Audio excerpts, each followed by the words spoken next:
Muy buenas amigos, bienvenidos de nuevo al canal de Ciencias con Salva. Vamos a continuar con física general y en esta área de electricidad, este vídeo número 4 va a tratar del flujo eléctrico a través de una superficie y la ley de Gauss.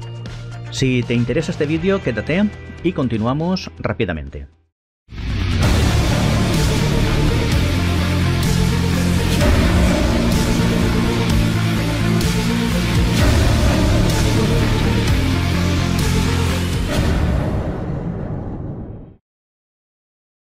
Bien, vamos a ver el flujo de campo eléctrico a través de una superficie.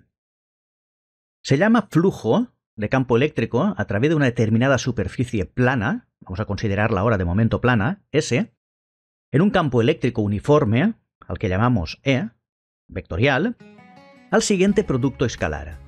El flujo eléctrico, que viene representado con este símbolo, normalmente, generado por el campo E, este es el subíndice E, indicando el campo que lo genera, es igual al producto escalar de la superficie por la intensidad de campo. Por lo tanto, esto lo podemos poner tranquilamente como el módulo de la superficie por el módulo de la intensidad de campo por el coseno de alfa, es decir, el ángulo que forman los dos. Perfecto. El flujo eléctrico puede venir a través de la letra psi griega o también podemos denotarlo con la letra phi, tanto mayúscula como minúscula. Estaría bien denotado con cualquiera de estos símbolos. Yo he utilizado este por utilizar uno de los tres, pero normalmente se utilizan los tres indistintamente en distintos textos de física o de electricidad. Vamos a considerar una superficie que es atravesada por un flujo eléctrico constante, ¿vale? Por un campo eléctrico constante. A este vector, pintado de amarillo, un poquito más grueso, es el vector intensidad de campo, ¿vale? El vector campo, vamos a llamarlo. Y este otro vector, pintado de amarillo, que sigue la línea perpendicular a la superficie, que pasa por el centro, lo vamos a llamar vector superficie. Es el vector que nos denota a la superficie que estamos considerando. Bien, entre ellos hay un ángulo alfa. Pues bien, aquí es donde hemos definido lo que es el flujo del campo eléctrico por esa superficie. S por E, que es S por E por coseno de alfa, el ángulo que forman los dos vectores. Muy bien, cuando la superficie no sea plana, es decir, no tan fácil como esta, la podremos descomponer en un montón de pequeñas superficies diferenciales, muy pequeñitas, que se pueden considerar planas, y consideraremos lo mismo para cada una de ellas. El signo del flujo viene determinado por el que corresponde al coseno del ángulo. Si alfa es menor de 90 grados, el flujo se considera positivo, porque el coseno es positivo. Sin embargo, si alfa es mayor de 90 grados, el coseno de un ángulo mayor de 90 grados es negativo. Por lo tanto, el flujo nos va a salir negativo. ¿Veis? Por ejemplo, en este caso concreto, si vemos que el ángulo que forma el vector campo con el vector superficie fuera mayor de 90 grados, entonces, lógicamente, el flujo sería negativo. Entonces, ahí se consideraría que el campo entra dentro de la superficie. Aquí consideraríamos que sale. Y en esta situación consideraríamos que entra. ¿Vale? Muy bien. En cualquier caso, el ángulo alfa tiene que ser menor o en todo caso igual a 180 grados. ¿Vale? No puede ser mayor. Bien, si el signo del flujo es negativo, denominamos al flujo entrante a la superficie, y si es positivo, se considera saliente. De manera que si nosotros, en vez de considerar una superficie abierta, consideramos una superficie cerrada, todas las líneas de campo que penetran dentro de esa superficie cerrada, es decir, un volumen, un determinado volumen, sería negativo. Sin embargo, todas las que salen serían positivos. Entonces, como las líneas que entran y las que salen son las mismas, negativos y positivos se cancelarían, y el flujo que pasa a través de una determinada superficie cerrada volumétrica sería nulo, ¿vale? Muy bien. La unidad del flujo, si nosotros consideramos que el flujo creado por el campo eléctrico es el producto de la superficie por el campo eléctrico, que viene a ser S por E por coseno de alfa, no considerando el coseno de alfa aquí, lógicamente, porque es adimensional, es la superficie viene en metros cuadrados, el flujo viene en voltios partido por metro, y entonces sí, simplificamos, es voltio por metro en el sistema internacional. Ahora bien, si nosotros estamos trabajando en el sistema cegesimal, un voltio partido por metro va a ser igual a 1/3 de unidades electrostáticas de flujo de campo eléctrico, ¿vale? En el sistema cegesimal siempre se consideran unidades electrostáticas, o bien de carga, o bien de intensidad de campo, o bien de flujo, ¿vale? Se denota de esta manera, normalmente el sistema cegesimal. Muy bien, vamos a definir lo que es un tubo de fuerza. Los tubos de fuerza vamos a considerar una determinada superficie que es atravesada por un determinado campo eléctrico. ¿Vale? Y solamente vamos a considerar las líneas de fuerza que pasan por el perímetro, ¿vale? De esta superficie. Muy bien, estas pasarían por la parte delantera y estas punteadas estarían por la parte de atrás, para que se vea el efecto tridimensional. Y en esto, para reforzar un poquito más el efecto tridimensional. Pues bien, estas líneas de fuerza, ¿vale?, nos generan lo que denominamos un tubo de fuerza.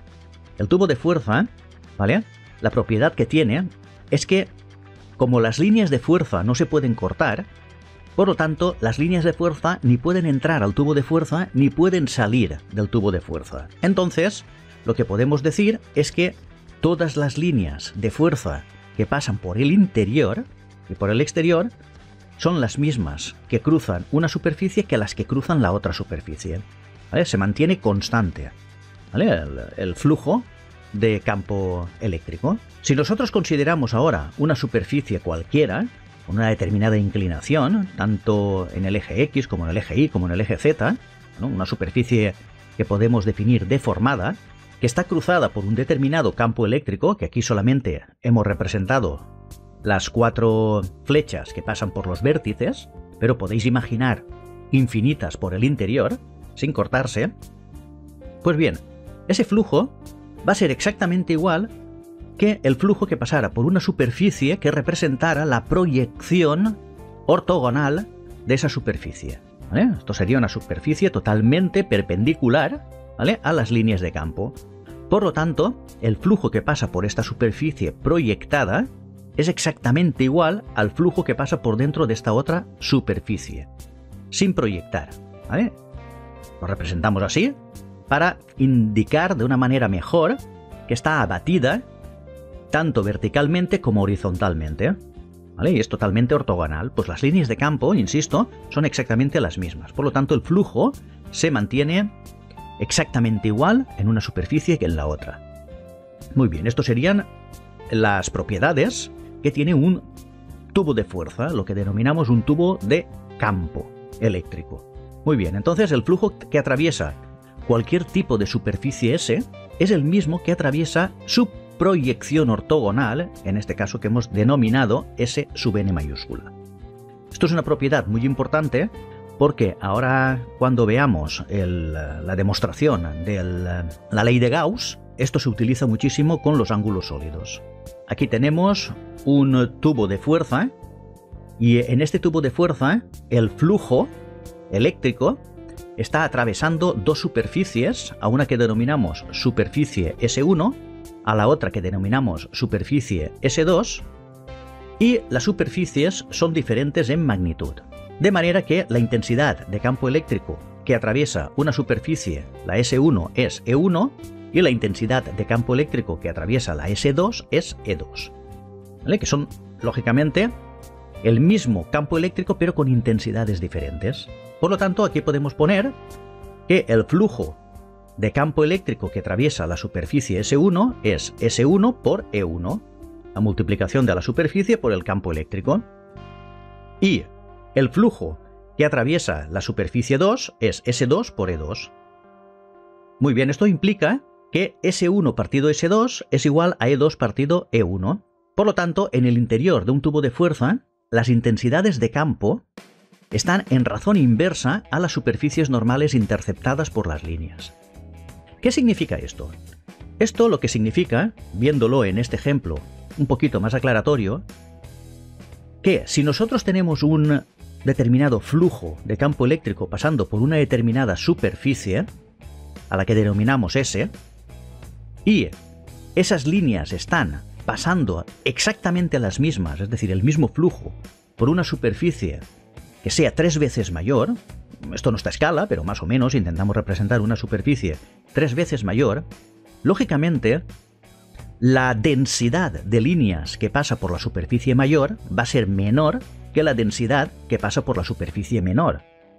Entonces, el flujo es exactamente igual en la superficie S que en la superficie 3S, pero la densidad de campo no es exactamente igual. Por lo tanto, la intensidad de campo en la superficie S va a ser mayor y la intensidad de campo en la superficie 3S va a ser menor, ¿vale? Por lo tanto, si consideramos que S2, la superficie número 2, que sería la 3S, es mayor que la superficie S1, la intensidad de campo es menor cuanto más grande sea la superficie y esté inmersa en ese campo eléctrico. Entonces la densidad de líneas de fuerza disminuye en la superficie mayor. Por lo tanto, aquí en este caso concreto, podríamos poner que el campo eléctrico o la intensidad de campo eléctrico en la superficie 2 es igual a la intensidad de campo eléctrico que pasa por la superficie 1 multiplicado por la superficie partido 3 veces la superficie, que es eso. Esto sería S2. ¿Vale? Muy bien, por lo tanto, evidentemente, la intensidad de campo eléctrico en 2 va a ser menor que la intensidad de campo eléctrico en 1. Entonces, la intensidad de campo eléctrico 2 va a ser igual a la I1 dividido por 3, simplificando las S, esta de aquí, es decir, 3 veces menos. Muy bien. Vamos a ver el flujo de campo eléctrico que atraviesa una superficie debido a una carga puntual que está situada dentro de esa superficie, ¿vale? Pero antes vamos a definir lo que es el ángulo sólido, ¿vale? Porque para ver la demostración de este flujo de campo eléctrico tenemos que tener claro lo que es un ángulo sólido. Muy bien. Entonces, primero que todo, el ángulo sólido es un ángulo espacial que abarca un objeto visto desde un punto de vista determinado, ¿vale? Y es la zona del espacio limitada por las rectas proyectantes desde el objeto hacia el observador. Mirad, si por ejemplo nosotros tenemos una esfera a la que denominamos superficie S, es una superficie cerrada, volumétrica, que engloba un volumen, y ponemos un observador en el centro, justamente en el centro de la esfera, si ahora consideramos una superficie cualquiera, deformada, como esta, fuera de la esfera, esa superficie se proyecta con una luz, por ejemplo, vamos a imaginarlos, sobre la esfera de esta manera.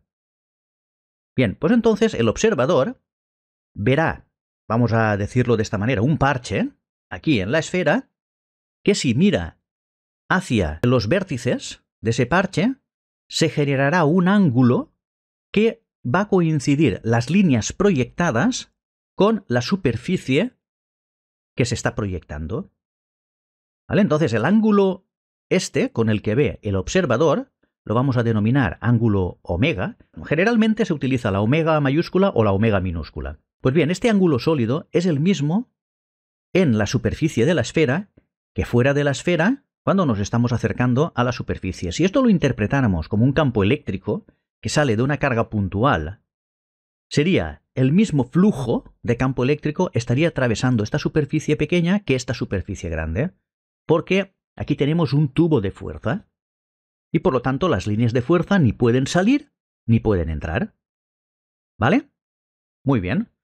Por lo tanto, si tenemos la esfera de radio conocido, la proyección de la superficie sobre la esfera, es decir, esta superficie sobre la esfera, va a ser omega igual a la superficie proyectada, a esta superficie proyectada, dividido r al cuadrado, que es el radio de la esfera al cuadrado. Y esta es la definición de ángulo sólido y la forma de calcular un ángulo sólido.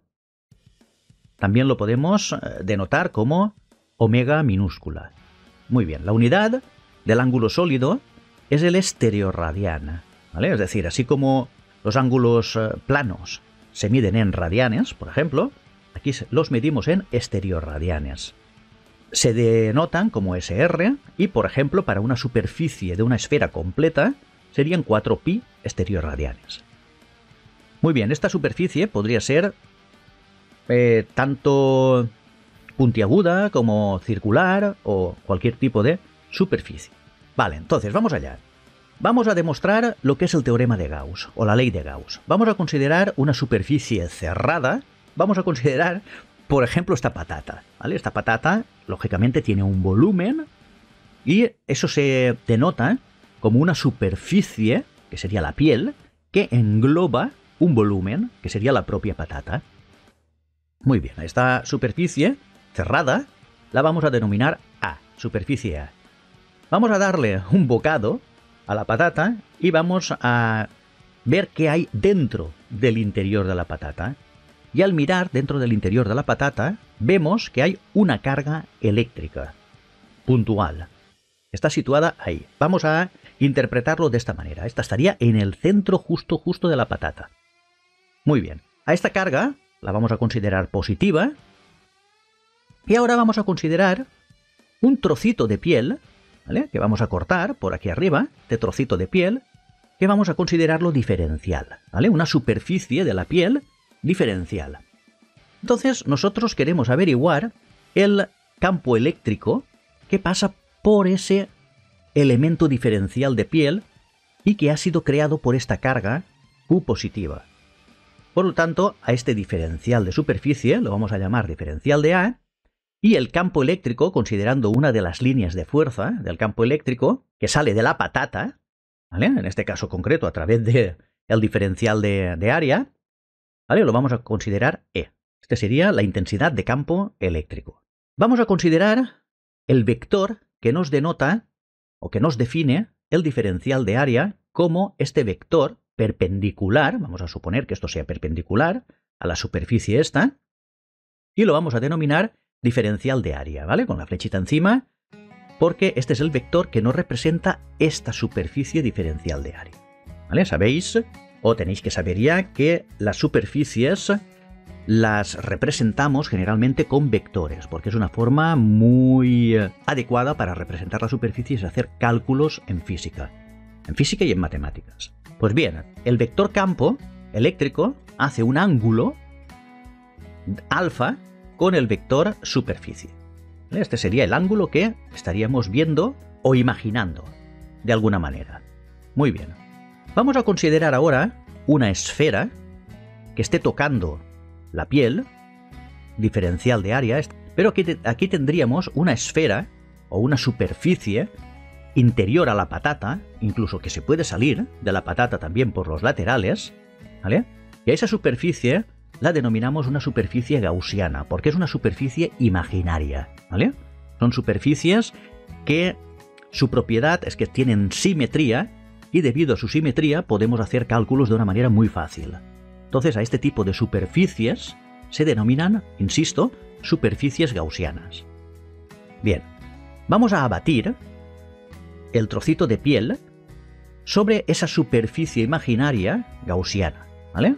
De manera que ahora estaríamos interpretando que este diferencial de área viene denotado por diferencial de A por coseno de alfa. Es decir, porque al abatirlo, realmente el ángulo que forman la superficie diferencial de área y esta superficie azul de aquí dentro tienen el mismo ángulo que el vector diferencial de área y el vector campo, ¿vale? Por lo tanto, el abatimiento sobre esa superficie esférica es diferencial de área por coseno de alfa. Espero que se entienda hasta aquí. Muy bien. Como hemos dicho antes, la carga, si es un observador que está mirando a la superficie diferencial de área coseno de alfa, es decir, a la superficie abatida, la ve bajo un ángulo sólido que vamos a denominar diferencial de omega. Pero ese diferencial de omega, ese pequeño ángulo sólido, también es el mismo ángulo sólido que pertenece al diferencial de área, a la superficie de la patata que no está batida. Muy bien. Perfecto. La esfera gaussiana, o la superficie gaussiana, tiene un radio R minúscula. Bien, espero que se haya entendido más o menos hasta aquí el dibujito este. Simplemente estamos calculando el diferencial de flujo eléctrico que va a pasar por esta pequeña diferencial de área, ¿vale? Denotado aquí por E. Bien. Entonces, el diferencial de flujo de campo eléctrico creado por el campo eléctrico E es igual al producto escalar, como hemos dicho antes, del vector intensidad E por el vector diferencial de área, el producto vectorial de estos dos vectores. Y esto lo denotamos como el producto de el módulo de E por el módulo de diferencial de A por coseno de alfa.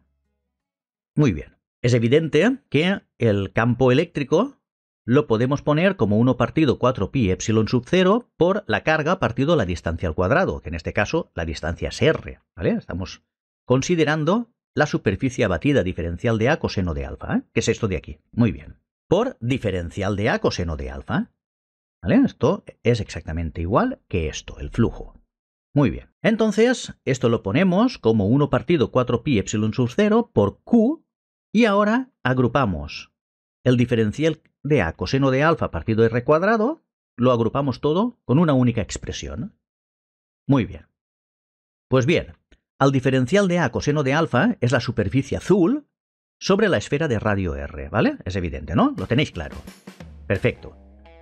Y el diferencial de A coseno de alfa, que es esta superficie azul, dividido por r al cuadrado, es el ángulo sólido, diferencial de v doble, común a las áreas diferencial de A y diferencial de A coseno de alfa, es decir, es común a esta área de la patata más esta área proyectada sobre la superficie esférica gaussiana. Entonces, el diferencial de flujo es igual a la carga partido 4pi epsilon sub 0 por diferencial de omega. Esta expresión la sustituimos por diferencial de omega.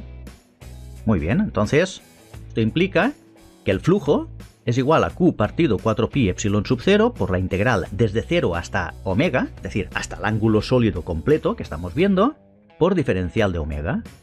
Y al final se nos va a quedar Q partido 4pi epsilon sub 0 por omega. Y esto sería el flujo eléctrico creado por una carga puntual que atraviesa una determinada superficie que abarca un determinado ángulo sólido. Esto nos puede valer perfectamente tanto para superficies cerradas como la patata o para superficies abiertas. Muy bien.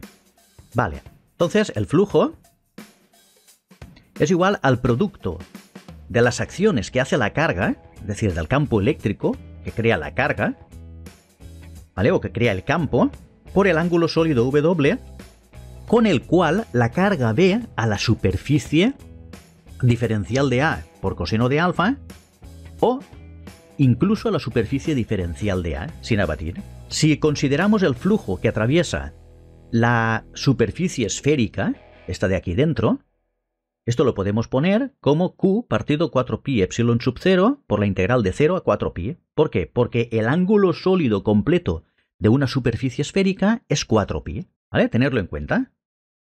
Por diferencial de omega. Por lo tanto, esto lo podemos poner como Q partido 4pi epsilon sub 0 por omega, ¿vale? Que sería todo el ángulo sólido. Entonces, sustituyendo omega por 4pi, es Q partido 4pi epsilon sub 0 por 4pi, 4pi se van, y se nos queda la carga Q partido epsilon sub 0. Por lo tanto, el flujo de campo eléctrico que atraviesa una superficie esférica, ¿vale? Es Q partido epsilon sub 0, el valor de la carga, partido por la permitividad del medio. En este caso, vamos a considerar el vacío. Y esto es la ley de Gauss. Esto es lo que nos dice Gauss, pero que nos vale tanto para superficies esféricas como para cualquier tipo de superficie que contenga una carga en su interior. ¿Vale? ¿Cómo puede ser la patata? Es evidente que el flujo radiado por esta carga puntual, sabemos que es radial y hacia afuera, pues va a ser lo mismo, tanto si cruza la esfera como si cruza la superficie de la patata, porque aquí se ha demostrado que es el mismo en diferencial de A, que es la propia superficie de la patata, como en diferencial de A coseno de alfa, que es la superficie de la esfera gaussiana, o de la superficie gaussiana imaginaria. Muy bien. Si ahora, por ejemplo, si hubiéramos abierto la patata con ese bocado y hubiéramos visto que tenemos varias cargas en su interior, ¿vale? Varias cargas, entonces el flujo sería el sumatorio desde i igual a 1 hasta n, que es el número de cargas, de q sub i partido epsilon sub 0, es decir, el sumatorio de todos los flujos, es decir, de cada flujo que genera cada carga eléctrica. debido a su campo eléctrico. Muy bien, pero también podríamos encontrarnos a lo mejor una línea, una superficie plana o una esfera o superficies volumétricas. Entonces debemos de considerar las densidades lineales, que la densidad lineal se considera como lambda igual a la carga partido la longitud de esa línea, o de ese cable, o de ese trozo de metal lineal. Sigma sería igual a la carga partido por la superficie, densidad superficial de carga, por ejemplo, un determinado trozo de plano, ¿vale? Y ρ sería la densidad volumétrica, es decir, la carga partido por la unidad de volumen. Entonces, realmente, por el principio de superposición, tenemos que el flujo eléctrico que nos va a salir de dentro de una superficie va a ser el flujo eléctrico debido a las cargas individuales más el flujo eléctrico debido a las cargas que tienen una determinada densidad de carga lineal más las que tienen una densidad de carga superficial más las que tienen una densidad de carga volumétrica. Deberíamos de sumar todos los flujos para tener el flujo total que sale de dentro de una superficie cerrada. Muy bien, pues esto es lo que nos dice Gauss, y lo que nos tenemos que quedar en un principio pues es con la expresión que el flujo de campo eléctrico que emite una carga dentro de una superficie cerrada es exactamente igual a Q partido por epsilon sub 0. Bien, espero que se haya entendido el vídeo. Esto es la ley de Gauss, importantísima para el desarrollo de problemas de electricidad, concretamente de electrostática. Y ya haremos problemas en el que se verá involucrada esta ley, que es importantísima. Muy bien, pues si te ha gustado el vídeo, dale a me gusta, suscríbete al canal y nos vemos en el próximo vídeo. ¡Chao!